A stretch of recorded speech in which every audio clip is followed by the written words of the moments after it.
Hello! Okay, live ako. Kasi gusto kong pakidesign. Ito ang kurma during Ramadan. Okay, ganito siya. Masustansya at saka marami siyang benefits. Basta.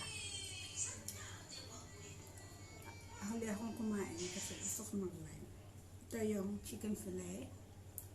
At ang ginawa kong sauce. Chili sauce, garlic,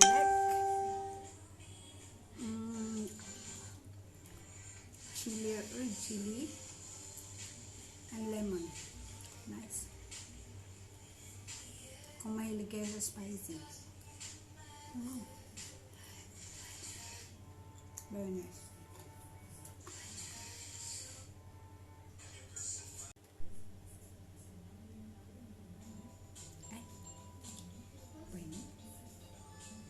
Kala ko pipicture, magpo-post na ako. Ito naman ang prawn